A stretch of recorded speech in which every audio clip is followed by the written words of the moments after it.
Okay, hello, this is my presentation on portfolio rebalancing with trading trading tracking costs, or I guess transaction tracking costs.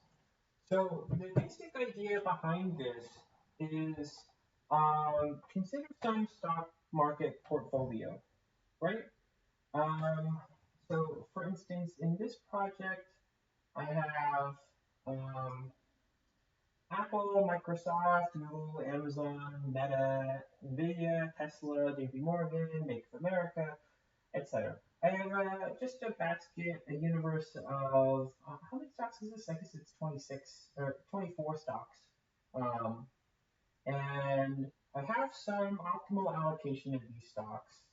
That I can find whatever, CAPM, risk variance, bucket, and then over here I'm just using a simple what's called modern portfolio theory, which is found by Harry Markowitz in the 1950s, kind of started quantitative and mathematical finance.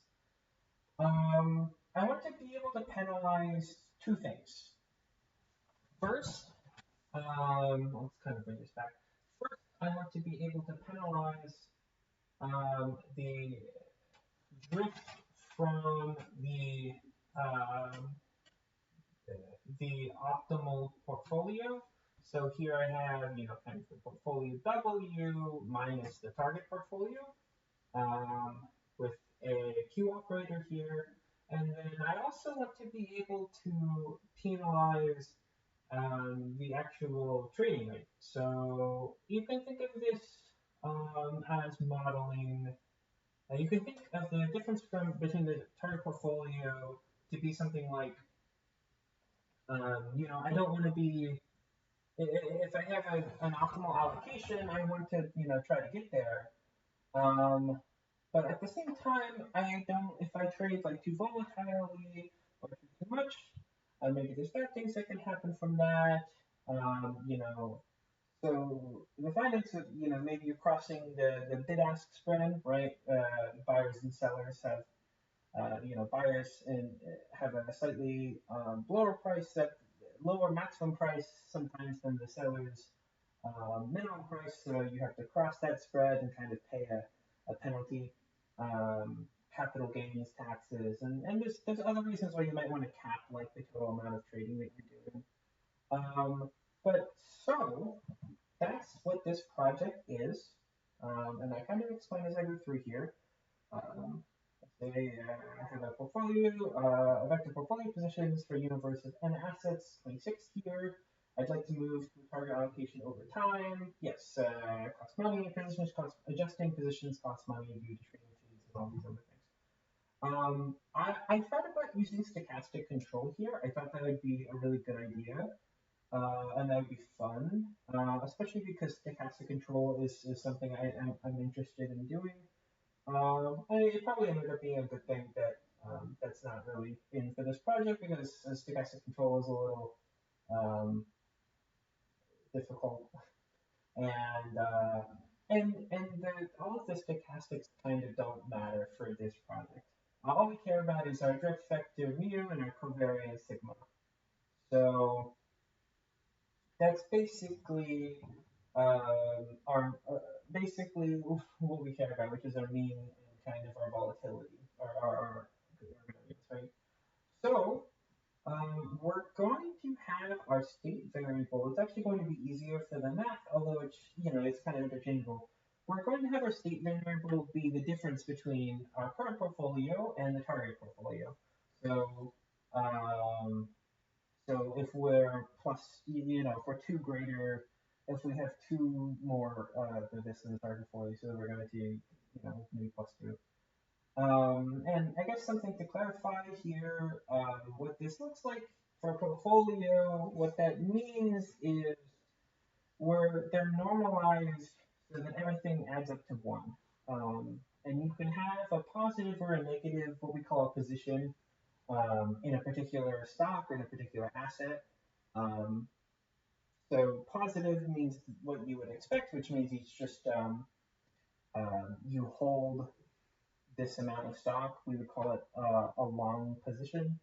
And then minus means short. If you're short selling or like in a short position in a forward or futures contract or in a stock option or something, um, that means basically we are kind of um, borrowing it to sell it essentially. You can just think of it as kind of like the opposite of holding it, in some sense. So um, because this is constant here, our target portfolio, you can think of this basically as a what do you call it? You can think of this essentially as a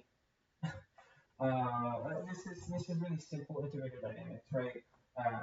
Our UT, our trading rate, is just the first time derivative of our portfolio, and because this target portfolio is just a constant term, it gets subtracted out. And we're going to set some initial portfolio. I think I set it to be 0 here. And what we're going to do for the tracking penalty and the trading penalty, you can do really the good thing about using a linear quadratic regulator here is you can do really interesting things with this Q and this R. For our this is the actual loss function we're going to use, right? And you can see there's a lot of interesting thing here. I kind of combined a couple of things that I saw in the literature to make kind of a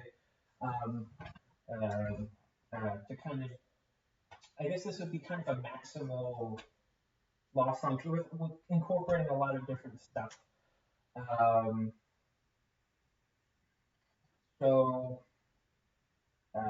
this is kind of what you get from Markowitz portfolio theory. This is just the standard tracking difference, and this is just tracking. This is tracking the trading. Um, so you can imagine if R, for example, if R is the identity, then this simplifies to a because it's a quadratic form, it simplifies to just the norm squared, which is like the typical thing. And if R is like some constant times the identity, um, you get this thing, right? C times the norm, the L2 norm of U squared. That's fine.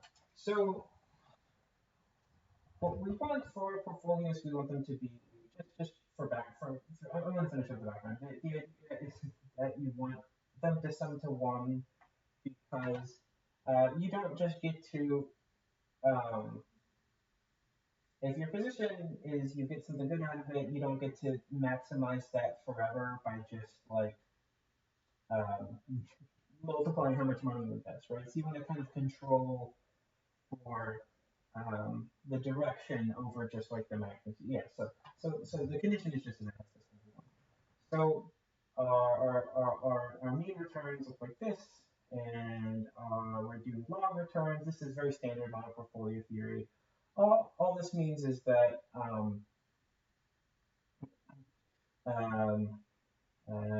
we use log return. This just allows us to get an optimal portfolio based on the market data, and then these are also going to come up in the quadratic regulator. So this is the full loss functional. So J of t, x of t, and u of t is the interval from 0 to some finite time horizon, and you can do this like iteratively as well, although that kind of defeats the point of some of this. So, but okay, because there's some final, no, there's no final. Okay, so you have x of t, which is the difference from the current portfolio, quadratic form with q minus mu of t w, right? This is just w of t, mu of t. So mean returns dotted with our portfolio plus half, and this is a quadratic form of our portfolio with the covariance matrix. Um, uh, in fact, this comes out of the loss optimization you do for excuse me for let me actually see if I can pull this up.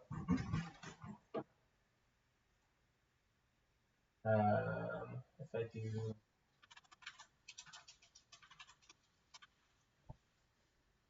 This is a bit of a tangent. I won't take very long on this.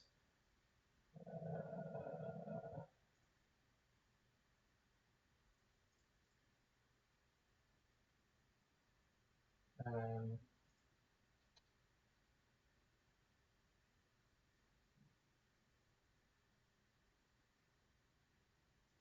it's in here. Okay.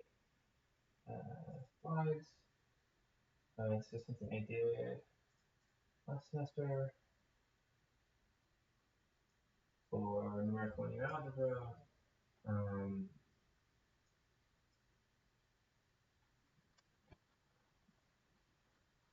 the idea is we have some mean return vector and some covariance matrix. So that our expected return is mu dot w, and our expected variance is in this quadratic form of w. And so in order to minimize the um,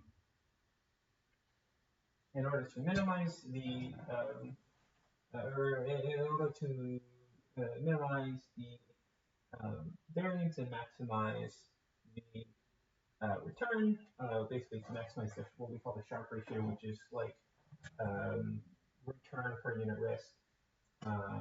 We end up with the solution here. This is not important to the controls, but it's just background. So that's it. Okay, enough of that. So, okay. So what I did is you can actually reformulate this a little bit, and if you take these terms here from the minus mu t all the way in sigma terms, right? Oh, this should be okay. That's fine. This sigma, and then this should be that should just be that. But anyway, my bad. So this turns into minus mu t xt plus 1/2 quadratic form with sigma plus, and then we have this stuff which is linear in t. Um, you can think of for the covariance term here, um, you can factor FOIL this out, right? And so you get the stuff having to rely on x, and then kind of 2 times sigma with covariance, sigma, which is kind of self-adjoint, permission, what do you call it? Symmetric. There we go. That's the real case.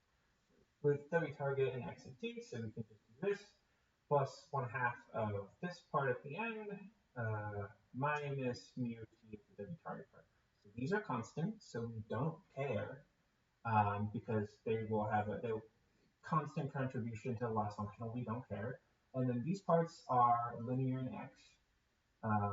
So what we can do is we can wrap up this part, right? Then mu of t and then 1/2, and then this part, and we can kind of roll this up into here. So what we have is we have this part we didn't touch, quadratic form with q. We're adding that on to the quadratic form with sigma. So we're getting q tilde is q plus 1/2 sigma. And then we're going to have this b term for like the linear index. So this is minus mu from over here plus sigma mu target. And then the constant parts we don't have. And then we're going to have the r term in u. So we get a finite horizon linear quadratic optimal control problem with an affine term in the state constant. Okay, great. And then this is just everything I just said. And we get our q tilde and our b. That's fine. So I'm not an expert on linear quadratic regulators, but what I saw is that I think you're supposed to use something called an LQ or linear quadratic ansatz to basically throw in there. It seems similar to a lot of the ways that you solve ODEs, where you just kind of like roll with let's try this and it works. So I'm hoping I did this right. It looks like I did, but and okay. So we want to solve our u star equals argmin, and then we'll argmin over this integral. So first we solve the Hamiltonian with this our Hamiltonian, right? It's just our loss functional, um, um, x dq tilde x plus b dot x plus utru plus our costate part, right? So this is just the loss part and then the costate part. Um, then we want to solve it with quadratic. So first we're going to do the stationarity. We're going to take the partial u, set it to 0. We have 2RU plus lambda when we do that, and that gives us that our u star has to be minus 1/2 R inverse lambda. Then we can fill this into other stuff. So for our costate dynamics, we have dot L equals minus h partial x equals minus 2q tilde x plus b, right? Look at this for a second.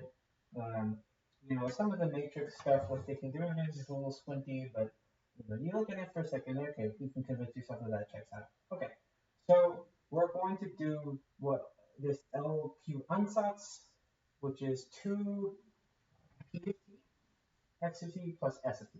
These are two new variables. We're just throwing them in there. They're like costates, kind of, where we're just going, and then they're going to fall out of the equation. They're going to help us. So P of t is a matrix, an n by n matrix, and S of t is just an n-dimensional vector. So by substituting this in every time we see the costate, the costate lambda, we get dot x of t, which is the same thing because we have integrated dynamics is the first thing as u star, which is the same thing as, go back up, where's our u star right here, minus 1/2, but we knock that out with this too. So minus r inverse, and then we're just going to do like 1/2 of this, right? So we're going to put the 1/2 in here. Q tilde xt plus 1/2 b. No, sorry. So minus r1 of half lambda, but lambda is this. So we're doing minus r1 of pt xt plus 1/2 st. And then for the cosine equation, we're going to do dot lambda equals, right, and we're going to spread the derivative out. Okay. And then what we end up with, we're going to do some algebra. I think I'm going on a little too long. But basically, we go through this algebra, and what we get is these two independent ODEs. We get dot p equals p r inverse p minus q tilde with p having n value 0. And then dot s equals p r inverse s minus b with s terminal equals 0. And then, okay, then we're just going to implement that here with psi pi, right? And we're just going to solve this Riccati equation and this linear vector RDE have these here. And we just have solve IVP, very nice. We get all of this stuff. Riccati solve success true, Ford solve success true. We get all these. And then I have some plots for you. Here are our state trajectories. X of t, this is the derivation from the optimal. Looks good to me. These are our optimal trading rates, and you can see as time goes on, as we get towards the end, they go away because, initially, you don't want to trade all the way. You do reach a situation where the closer you get, kind of the less that it makes sense to go faster because you're closer and the closer that you get, the less marginally useful it is to trade, to get a little bit closer to the target because you're already so close. So that's kind of, I think, kind of explaining the behavior here. And then we have the norm of the deviation, right? So, yeah, it's a little interesting to me that they all line up here. It could be that this is just kind of what's optimal here for some, but yeah, it's interesting to me that, for instance, they actually don't, they all normalize and the trading rates go to 0, but they don't all like go exactly to the target portfolio. It's fairly close, but I find it interesting that they kind of come into a close enough region where um, like it doesn't make any more sense to get marginally closer. I find that like particularly interesting. Um, but yeah, that is my presentation.